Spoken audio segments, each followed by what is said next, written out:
Di dalam kitab Sabta Pujangga dan juga Primbon Jayabaya karya Ronggo Arsito, diceritakan, konon setelah merasa cukup berguru kepada Syekh Syamsuddin Al-Wasil, Prabu Jayabaya bercerita tentang kondisi tanah Jawa saat masih kosong hingga kiamat kubro. Cerita itu ditulis dalam kitab Musarar yang menjadi babon buku Jangka Jayabaya.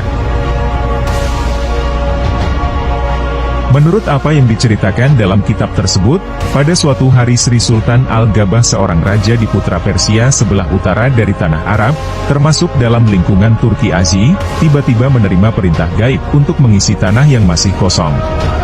Menteri kemudian mengumpulkan para nahkoda yang berpengalaman untuk ditanya, hingga akhirnya dapat keterangan bahwa di sebelah timur laut Hindustan, yang berjarak kira-kira perjalanan 40 hari dan 40 malam berlayar, ada sebuah pulau panjang dan mempunyai lebih dari 20 gunung tinggi, dan dikelilingi ratusan bukit beraneka warnanya. Pulau tersebut masih sunyi dan belum berpenghuni. Dari perjalanan didapatkanlah informasi tersebut. Sang menteri kemudian melaporkan kepada Sultan Al-Gabah, dan oleh Sultan disambut dengan gembira. Kemudian Sultan memerintahkan untuk mempersiapkan 20.000 orang dengan dilengkapi senjata, dan perlengkapan kehidupan secukupnya, yang selanjutnya mereka dikirim ke Pulau Jawa, untuk dijadikan bibit manusia di pulau tersebut. Setelah berlayar selama kurang lebih 40 hari dan 40 malam, akhirnya rombongan besar ini mendarat di kaki Gunung Kendeng. Menurut penanggalan Romawi, waktu itu adalah tahun 437. Dan menurut ramalan Jayabaya sejak diinjak oleh kaki manusia yang pertama hingga nanti tiba kiamat kubro, akan mengalami 2110 tahun surya, atau 2137 tahun candra. Waktu rombongan pertama memasuki tanah Jawa ini, keadaan Pulau Jawa masih bunyi dan angker. Dari 20.000 pendatang itu yang rencananya dibuat bibit manusia di tanah Jawa, akhirnya hanya tersisa 20 orang saja yang masih hidup. Sisanya mati karena penyakit, dan dimakan oleh binatang buas. Zaman itu menurut ramalan Jayabaya dinamakan zaman Sangkala, atau zaman merajalelanya penyakit dan binatang buas. Sebanyak 20 orang sisanya itu kemudian kembali ke Persia, dan melaporkan kejadian kepada Sultan.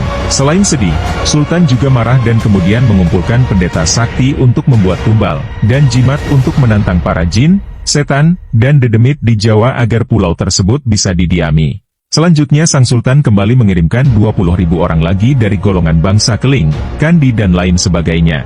Mereka dibagi menjadi 20 rombongan, masing-masing kelompok ini dipimpin oleh Singlinangkung Usman Aji, seorang pendeta sakti dari Bani Israel, untuk menjelaskan kias kepada tanah Jawa. Waktu itu menurut penanggalan Romawi, jatuh pada bulan Tasrin Ki 444. Setibanya di tanah Jawa, Singlinangkung Kusmanaji segera menanam tumbal dan jimat di 4 penjuru arah mata angin, serta lagi di bagian tengah.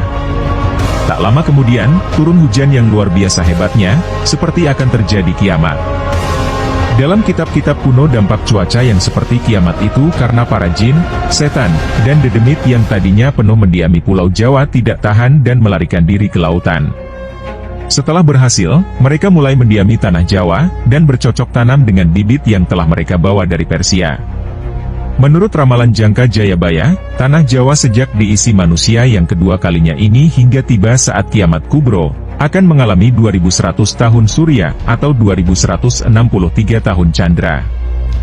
2100 tahun surya ini, dapat dibagi menjadi trikali atau 3 periode zaman besar, yang masing-masing terdiri dari 700 tahun surya.